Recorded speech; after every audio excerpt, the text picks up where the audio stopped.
இந்தியாவில் கடந்த 24 மணி நேரத்தில் 23,529 பேருக்கு புதிதாக கொரோனா தொற்று ஏற்பட்டுள்ளது. ஒரே நாளில் 311 பேர் வைரஸ் தொற்றுக்கு உயிரிழந்திருப்பதாகவும் 2,77,020 பேர் மருத்துவமனைகளில் கொரோனாவுக்கு சிகிச்சை பெற்று வருவதாகவும் நேற்று ஒரே நாளில் 28,718 பேர் நோய் தொற்றில் இருந்து மீண்டிருப்பதாகவும் தெரிவிக்கப்பட்டுள்ளது.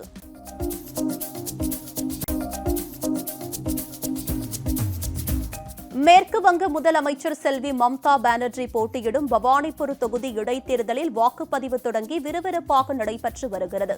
பலத்த பாதுகாப்புக்கு மத்தியில் பொதுமக்கள் ஆர்வத்துடன் வாக்களித்து வருகின்றனர்.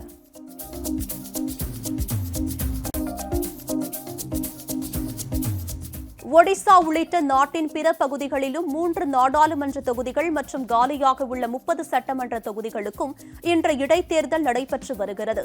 காலை முதலே பலரும் வரிசையில் நின்று வாக்களித்து வருகின்றனர். அசம்பாவிதங்களை தவிர்க்க வாக்குச்சாவடிகளில் பாதுகாப்பு அதிகரிக்கப்பட்டுள்ளது.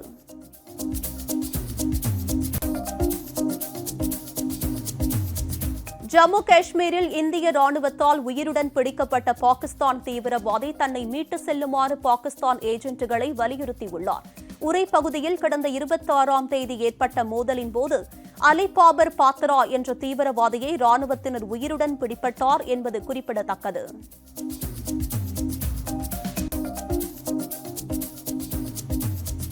பஞ்சாப் முன்னாள் முதலமைச்சர் திரு அமரீந்தர் சிங் மத்திய உள்துறை அமைச்சர் திரு அமித் ஷாவை அவரது இல்லத்தில் சந்தித்து பேசினார். இந்த சந்திப்பு சுமார் 45 நிமிடங்கள் நீடித்தது. அமரீந்தர் சிங் பாஜகவில் இணைவாரா என்ற அரசியல் வட்டாரத்தில் பரபரப்பு ஏற்பட்டுள்ளது.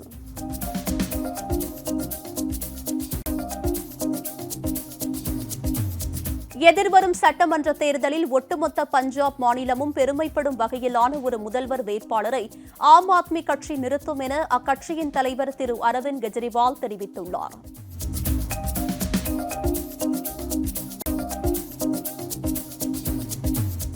நாட்டை காப்பாற்றுவதற்காக காங்கிரஸில் உள்ள ஒவ்வொருவரும் ஒன்றிணைய வேண்டும் என அக்கட்சியின் மூத்த தலைவர் திரு கபில் சிபல் தெரிவித்துள்ளார்.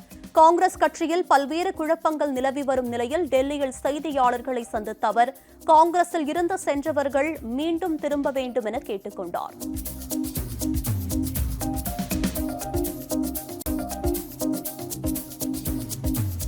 வவ்வால்களிடமிருந்து சேகரிக்கப்பட்ட மாதிரிகளில் நிபா வைரசுக்கு எதிரான ஆன்டிபாடிகள் கண்டுபிடிக்கப்பட்டுள்ளதாக கேரள சுகாதாரத்துறை அமைச்சர் திருமதி வீணா ஜார்ஜ் தகவல் தெரிவித்துள்ளார். இது தொடர்பாக பேசிய அவர் மற்ற மாதிரிகள் தேசிய வைராலஜி நிறுவனத்தில் பரிசோதிக்கப்பட்டு வருவதாகவும் விரைவில் முடிவுகள் தெரிய வரும் என்றும் குறிப்பிட்டார்.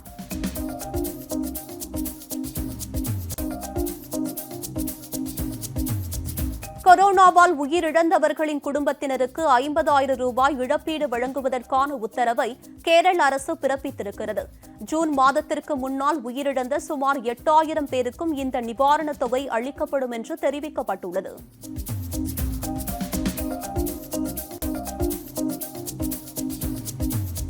பண்டிகை காலங்களில் பொதுவெளியில் கூட்டமாக திரளாமல் வீட்டிலேயே இருக்குமாறு மக்களுக்கு மருத்துவ நிபுணர்கள் எச்சரிக்கை விடுத்துள்ளனர். டெல்லியில் செய்தியாளர்களை சந்தித்த சுகாதாரத்துறை நிபுணரும் நிதி ஆயோக் உறுப்பினருமான திரு வி.கே. பால் பண்டிகை காலங்களில் தொற்று பரவல் அதிகரிக்க அதிக வாய்ப்புகள் இருப்பதால் மக்கள் தடுப்பூசி செலுத்திக் கொள்வதை உறுதி செய்யவும் வலியுறுத்தியுள்ளார்.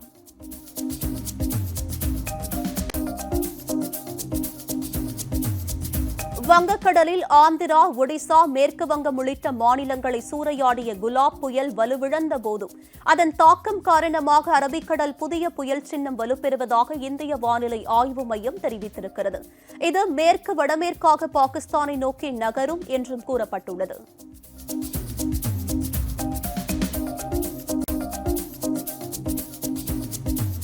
இந்தியாவிலும் பூஸ்டர் தடுப்பூசி போடுவதற்கான ஆலோசனைகள் நடைபெற்று வருவதாக மத்திய சுகாதாரத்துறை அதிகாரிகள் தெரிவித்துள்ளனர். பிற நாடுகளில் பூஸ்டர் தடுப்பூசி செலுத்திக் கொண்டவர்களிடமிருந்து பெறப்படும் பின்னோட்டங்களை பொறுத்து இந்தியாவிலும் பூஸ்டர் ஊசி அமலுக்கு வரக்கூடும் என்று மருத்துவ நிபுணர்கள் கூறியுள்ளனர்.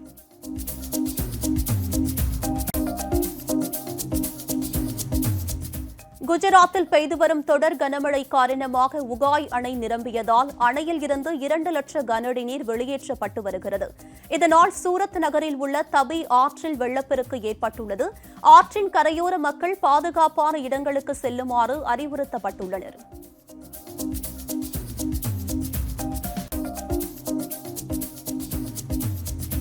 ஏர் இந்தியா விமான நிறுவனத்தை வாங்கும் போட்டியில் டாடா குழுமத்துக்கே வெற்றி வாய்ப்புள்ளதாக ஏர் இந்தியாவின் முன்னாள் இயக்குநர் ஜிதேந்தர் பார்கவா தெரிவித்திருக்கிறார். தொடக்கத்தில் ஏர் இந்தியாவை வாங்க பெரிதாக எந்த நிறுவனமும் முனைப்பு காட்டாத நிலையில் தற்போது டாடா குழுமமும் ஸ்பைஸ் ஜெட் நிறுவனமும் ஏர் இந்தியாவை வாங்க ஆர்வம் காட்டி வருவது குறிப்பிடத்தக்கது.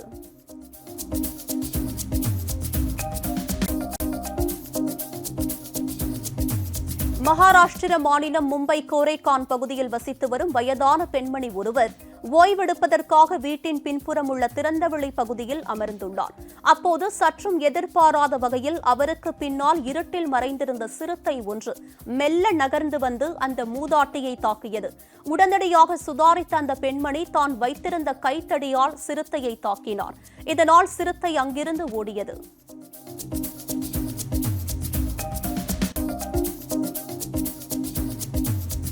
திருப்பதி வெங்கடாச்சலபதிக்கு செய்யப்படும் சடங்குகளில் விதிமீறல்கள் நடைபெறுவதாக தொடரப்பட்ட மனு மீது பதிலளிக்க திருப்பதி தேவஸ்தானத்திற்கு உச்சநீதிமன்றம் உத்தரவிட்டுள்ளது. இது தொடர்பான வழக்கை விசாரித்த தலைமை நீதிபதி அமர்வு திருப்பதி ஏழுமலையானுக்கு சரியான பாரம்பரிய முறைகளை கடைபிடித்து பூஜைகள் செய்யப்பட வேண்டும் என்பதுதான் தங்களது விருப்பம் என்று குறிப்பிட்டனர்.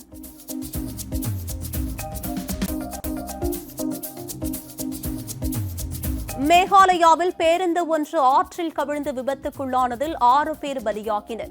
மேகாலயா மாநிலம் துரா என்ற பகுதியில் இருந்து தலைநகர் ஷில்லாங்கை நோக்கி சென்று கொண்டிருந்த அரசு பேருந்து ரிங்டி என்ற ஆற்றில் கவிழ்ந்து விபத்துக்குள்ளானது. நோங்சரம் என்ற பகுதியில் நள்ளிரவு இந்த விபத்து நிகழ்ந்தது. விபத்து குறித்து தகவல் அறிந்த தீயணைப்பு படையினர் சம்பவ இடத்திற்கு விரைந்து சென்று மீட்பு பணிகளில் ஈடுபட்டனர்.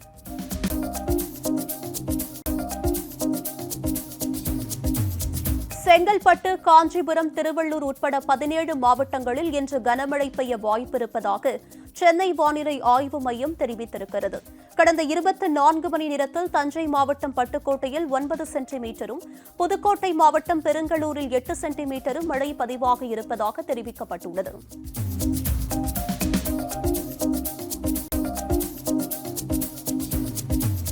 விவசாயிகள் நிரந்தரமாக சாலைகளை மறித்து போராட்டம் நடத்துவதற்கு அதிருப்தி தெரிவித்துள்ள உச்சநீதிமன்றம் நீதித்துறை, நாடாளுமன்றம் மூலமாகவே பிரச்சினைகளுக்கு தீர்வு காண வேண்டும் என்று அறிவுறுத்தியுள்ளது. நீண்ட காலம் மறித்து போராடுவது எப்படி தீர்வாக அமையும் என்று கேள்வி எழுப்பிய நீதிபதிகள் வழக்கு விசாரணையை திங்கட்கிழமைக்கு ஒத்திவைத்தனர்.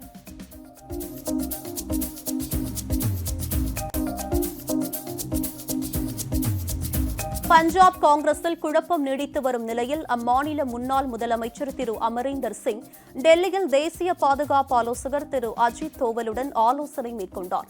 டெல்லியில் முகாமிட்டுள்ள திரு அமரீந்தர் சிங் பாஜகவின் மேலும் சில தலைவர்களை சந்தித்து அக்கட்சியில் இணைய உள்ளதாக தகவல் பரவி வருவது குறிப்பிடத்தக்கது.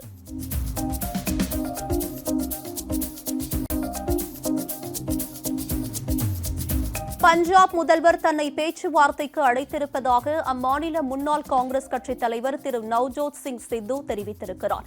இது தொடர்பாக டுவிட்டர் பக்கத்தில் பதிவிட்டுள்ள அவர், பிற்பகல் 3 மணியளவில் சண்டிகரில் உள்ள பஞ்சாப் பவனில் இந்த சந்திப்பு நடைபெறும் என்று குறிப்பிட்டார். கடந்த சில நாட்களுக்கு முன்பு பஞ்சாப் காங்கிரஸ் தலைவர் பதவியை திரு நவ்ஜோத் சிங் சித்து ராஜினாமா செய்தது குறிப்பிடத்தக்கது.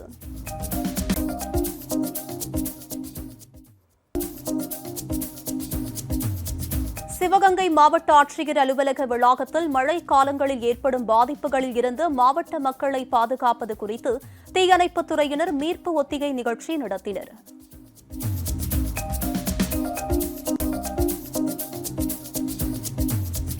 மதுரை மலர் சந்தையை மீண்டும் பழைய இடத்தில் செயல்பட மாவட்ட நிர்வாகம் அனுமதி அளித்துள்ள நிலையில் சந்தை பகுதிகளில் கட்டப்பட்டு கிடப்பில் போடப்பட்டுள்ள கடைகளை திறக்க வியாபாரிகள் கோரிக்கை வைத்துள்ளனர்.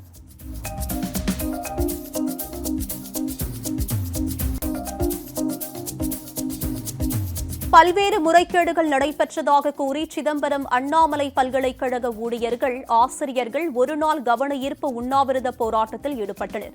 தொகுப்பூதியம் மற்றும் தினக்கூலி ஊழியர்களை பணி நிரந்தரம் செய்ய வேண்டும் என்று அவர்கள் கோரிக்கை வைத்தனர்.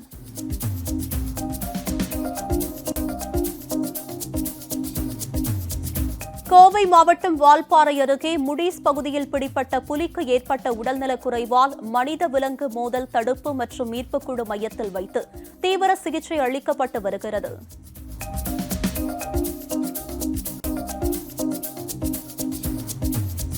கடலூர் மாவட்டம் சேத்தியாத்தோப்பு பகுதியில் 14 வயது சிறுமியை கூட்டு பாலியல் வன்கொடுமை செய்த இருவருக்கு இயற்கை மரணம் வரை ஆயுள் தண்டனை விதித்து போக்சோ நீதிமன்றம் அதிரடி தீர்ப்பு அளித்திருக்கிறது.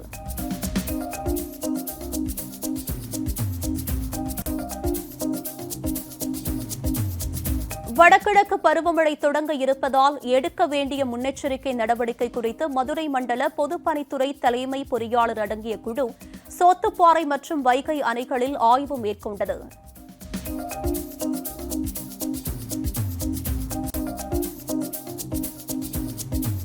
தேனி மாவட்டத்தில் உள்ள சுற்றுலா தலமான மேகமலை பகுதியில் மேகமூட்டத்தை கண்டு சுற்றுலா பயணிகள் மகிழ்ச்சியடைந்தனர்.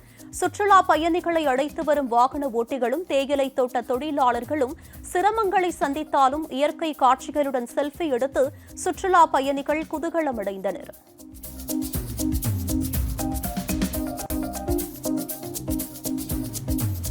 தூத்துக்குடி மாவட்டத்தில் நிலவும் கடுமையான உரத்தட்டுப்பாடு காரணமாக மகசூல் பாதிக்கும் என்று விவசாயிகள் வேதனை தெரிவிக்கின்றனர்.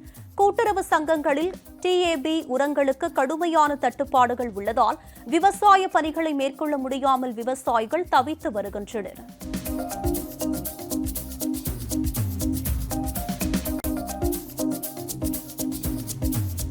சிவகங்கை அருகே 750 ஆண்டுகள் பழமையான குலசேகர பாண்டியன் கால கல்வெட்டு கண்டெடுக்கப்பட்டுள்ளது. குலசேகர பாண்டியனின் 7ஆம் ஆட்சியாண்டில் அமைக்கப்பட்டிருக்கலாம் என்று தெரிவிக்கப்பட்டுள்ளது. இந்த கல்வெட்டு 1275ஆம் ஆண்டு நிறுவப்பட்டிருக்கலாம் என்றும் கூறப்படுகிறது.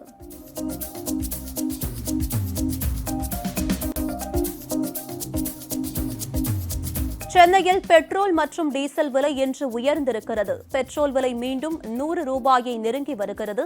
சென்னையில் இன்று 1 லிட்டர் பெட்ரோல் 21 காசுகள் உயர்த்தப்பட்டு 99 ரூபாய் 36 காசுகளுக்கும், டீசல் 28 காசுகள் அதிகரிக்கப்பட்டு 94 ரூபாய் 45 காசுகளுக்கும் விற்பனை செய்யப்பட்டு வருகிறது.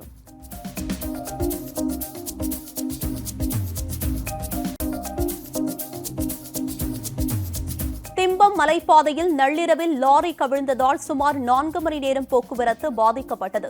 வாகனங்கள் அளவுக்கு அதிகமான பாரம் ஏற்றி வருவதால் இதுபோன்ற விபத்துக்கள் ஏற்படுவதாக கூறப்படுகிறது.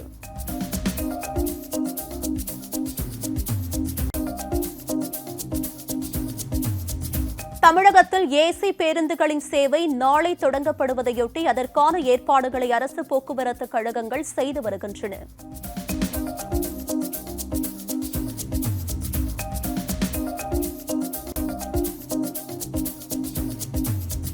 சென்னை கொடுங்கையூரில் குட்கா மற்றும் மதுபானம் விற்ற இருவரை கைது செய்த போலீசார் அவர்களிடமிருந்து 20 மது பாட்டில்கள் மற்றும் 10 கிலோ குட்காவை பறிமுதல் செய்தனர்.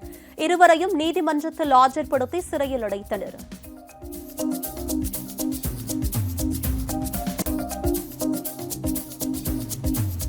தூத்துக்குடியில் 8 மாத ஆண் குழந்தையை பெற்ற தாயே விற்பனை செய்த சம்பவம் பெரும் பரபரப்பை ஏற்படுத்தியுள்ளது.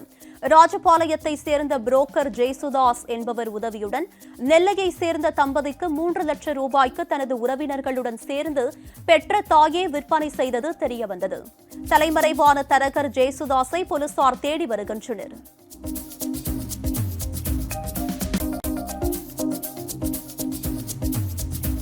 மதுரையில் கொரோனா கவச உடையுடன் சைக்கிள் கடையை உடைத்து உள்ளே நுழைந்த மர்ம நபர்கள் 2 லட்சம் ரூபாய் பணத்தை கொள்ளையடித்து சிசிடிவி காட்சிகள் வெளியாக இருக்கிறது. இதுகுறித்து அளித்த புகாரின் பேரில் மோப்ப நாய்கள் மற்றும் கைரேகை நிபுணர்கள் உதவியுடன் போலீசார் விசாரணை மேற்கொண்டு வருகின்றனர்.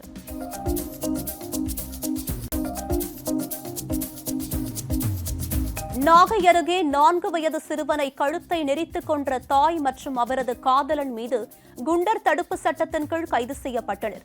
இருவரும் திருச்சி மத்திய சிறையில் அடைக்கப்பட்டனர்.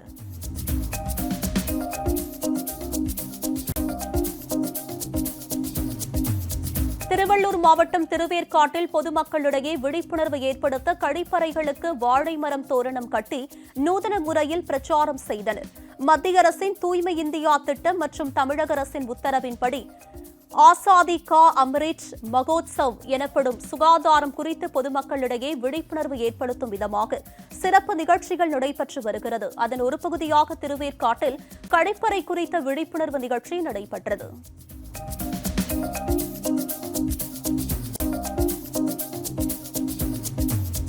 கன்னியாகுமரி மாவட்டத்தில் கணவரின் தங்கை வீட்டில் 50 சவரன் தங்க நகைகளை கொள்ளையடித்துள்ள கள்ளக்காதலனுடன் ஊட்டியில் உல்லாச வாழ்க்கை வாழ்ந்த பெண்ணை போலீசார் கைது செய்தனர். சேரமங்கலத்தை சேர்ந்த ஷர்மிளா மோல் பபின் என்பவருடன் பழக்கமாகி வந்துள்ளது. இருவருக்கும் உல்லாச வாழ்க்கைக்கு பணம் தேவைப்பட்டது. இதனால் ஷர்மிளா மோல் தனது தந்தை வீட்டில் இருந்து நகைகளை கொள்ளையடித்தது விசாரணையில் தெரியவந்துள்ளது.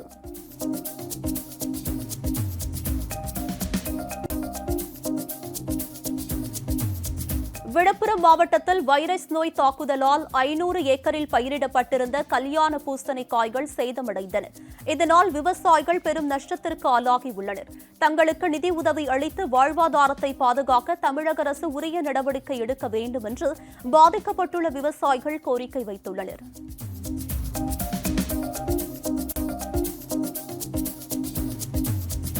வார இறுதி நாட்களில் கோவில்களில் வழிபாட்டிற்காக பக்தர்கள் அனுமதிக்க வேண்டும் என்ற கோரிக்கையை வலியுறுத்தி கும்பகோணம் அருகே சுவாமிமலை சுவாமிநாத சுவாமி ஆலயம் முன்பு முருக பக்தர்கள் ஆர்ப்பாட்டத்தில் ஈடுபட்டனர். கொரோனா நடத்தை விதிமுறைகளை கண்டிப்பாக பின்பற்றி கோவில்களில் பக்தர்களை அனுமதிக்க வேண்டும் என்ற கோரிக்கையை அவர்கள் அப்போது வலியுறுத்தினர்.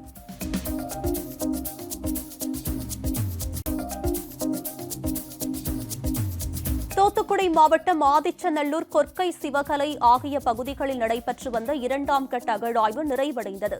இந்த பகுதியில் முதுமக்கள் வாழ்ந்ததற்கான பல தடயங்கள் கிடைக்கப்பெறும் என்பதால் இங்கு கூடுதலாக நிதி ஒதுக்கி 2ஆம் கட்ட அகழாய்வு பணிகளை மேற்கொள்ள வேண்டும் என்று வரலாற்று ஆய்வாளர்கள் கோரிக்கை வைத்துள்ளனர்.